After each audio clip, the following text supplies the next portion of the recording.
नमस्कार, मैं हूं प्रभाकर मिश्रा। कोर्ट कचहरी और कानून से जुड़ी खबरें बताता हूं। आज खबर सुप्रीम कोर्ट से।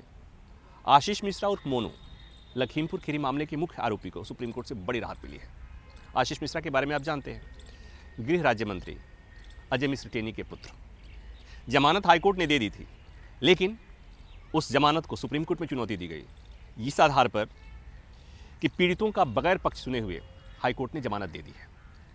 सुप्रीम कोर्ट ने जमानत रद्द कर दिया था, ये बात पिछले साल की है, और उसके बाद हाईकोर्ट को कहा था कि दोबारा जमानत पर सुनवाई करो। हाईकोर्ट ने दोबारा जमानत पर सुनवाई की थी और जमानत देने से मना कर दिया था। उसके बाद आशीष मिश्रा सुप्रीम कोर्ट आए थे।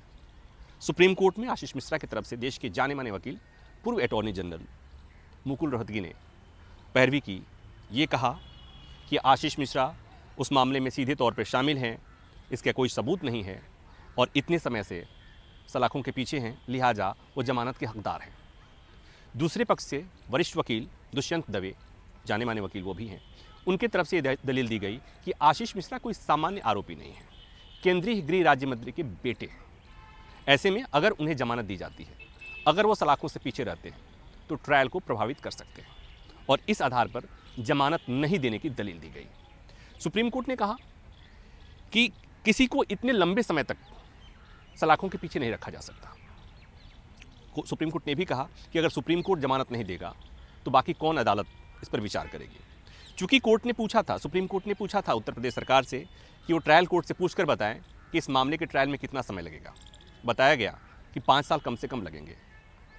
सुप्रीम कोर्ट के लिए ये बड़ा सवाल था कि क्या 5 साल किसी व्यक्ति को, किसी आरोपी को सलाखों के पीछे रखा जा सकता है। और सुप्रीम कोर्ट ने आज के अपने फैसले में साफ किया कि आशीष मिश्रा को जमानत दी जा सकती है, लेकिन जो पीड़ित पक्ष की दलील थी, जो दुश्चिंता थी, चिंता थी, उसको कोर्ट ने माना है और इसीलिए शर्त लगाई है कि एक तो जमानत अंतरिम है, यानी 8 हफ्ते की। इस दौरान आशीष मिश्रा को जमानत मिलते ही उत्तर प्रदेश छोड़ना होगा। दूसरी शर्त है कि आशीष मिश्रा दिल्ली में भी नहीं रहेंगे, मतलब आशीष मिश्रा न यूपी में रहेंगे न दिल्ली में रहेंगे। ट्रायल के समय उत्तर प्रदेश आने की छूट होगी। दूसरी बात, उनका पासपोर्ट जमा करना होगा। ये सामान्य शर्त होती है प्रत्येक मामले में। और महत्वपूर्ण ये कि आशीष मिश्रा जहां भी रहेंगे कोर्ट को बताएंगे और उस संबंधित थाने में उनकी हाजिरी लगेगी। ये सुप्रीम कोर्ट ने शर्त लगाई है। कोर्ट ने यह भी कहा है कि इस दौरान अगर ट्रायल को किसी भी तरह से आशीष मिश्रा या उनके परिजनों की तरफ से प्रभावित करने की कोशिश की गई तो ये जमानत रद्द करने का वैध आधार होगा। मतलब ऐसी स्थिति में अगर ये बात कोर्ट के संज्ञान में लाई जाती है तो आशीष मिश्रा की जमानत रद्द भी हो सकती है। ये सुप्रीम कोर्ट ने अपने आदेश में कहा है। अब दूसरी महत्वपूर्ण बात वो ये कि इस मामले में 2 FIR दर्ज हुई थी। एक में आरोपी आशीष मिश्रा थे और दूसरे में वो किसान जिन पर आरोप था कि वो बीजेपी के कार्यकर्ताओं की पीट कर हत्या कर दी थी। आपको पता है 8 लोगों की मौत हुई थी, इसमें 4 किसानों की, जिस पर आरोप है कि आशीष मिश्रा की गाड़ी से कुचलकर उनकी हत्या की गई थी। और दूसरी FIR उसमें यह था कि किसानों ने पीट कर जो लोग गाड़ी में बैठे थे उन्हें मार दिया था। तो उस मामले में भी सुप्रीम कोर्ट ने जमानत दी है 4 किसानों को। हालांकि वो किसान सुप्रीम कोर्ट आए नहीं थे, उनकी जमानत अर्जी अभी भी हाई कोर्ट में पेंडिंग है, लेकिन सुप्रीम कोर्ट ने इस मामले में स्वतः संज्ञान लिया है, विशेष अधिकारों का प्रयोग किया है। ऐसा सामान्यतया कम होता है। दरअसल ये कोर्ट ने एक बैलेंस स्थापित करने की कोशिश की है कि अगर आशीष मिश्रा जो प्रभावशाली हैं, जो समर्थ हैं, जो बार बार हाईकोर्ट और सुप्रीम कोर्ट आ सकते हैं, अगर उनको जमानत दी जा सकती है तो उन किसानों के भी मौलिक अधिकार की बात की जा सकती है, उन पर भी विचार किया जाना चाहिए जो सुप्रीम कोर्ट तक नहीं आए हैं। और इसलिए सुप्रीम कोर्ट ने उन्हें 4 किसानों को भी जमानत दी है। तो एक तरह से इसे कहें संतुलित करने की कोशिश कि सुप्रीम कोर्ट सबके मौलिक अधिकारों का रक्षक है और कानून के सामने सब बराबर है। तो अब आशीष मिश्रा 8 हफ्ते के लिए कम से कम सलाखों के बाहर रहेंगे। सुप्रीम कोर्ट की शर्तें उनको याद रखनी होगी कि अगर इस दौरान उन्होंने किसी भी तरह से मामले को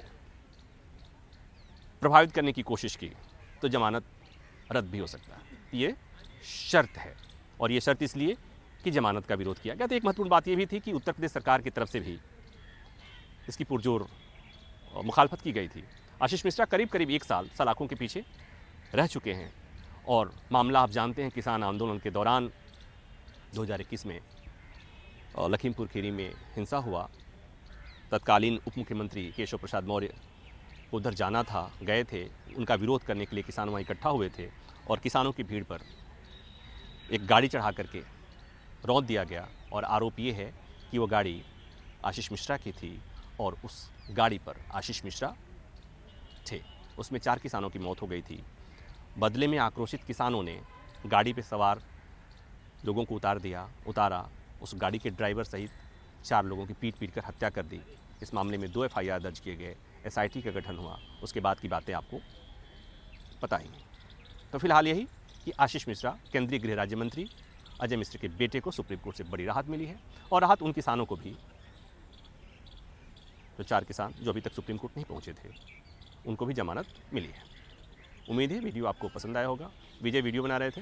धन्यवाद। नमस्कार, मैं हूं मानक गुप्ता। अगर आपको हमारा ये वीडियो पसंद आया हो तो इसे लाइक और शेयर जरूर करें और हाँ, हमें सब्सक्राइब और फॉलो करना ना भूलें ताकि आप देश और दुनिया की कोई खबर मिस ना करें। तो जुड़े रहिए हमारे साथ और देखते रहिए न्यूज़ 24।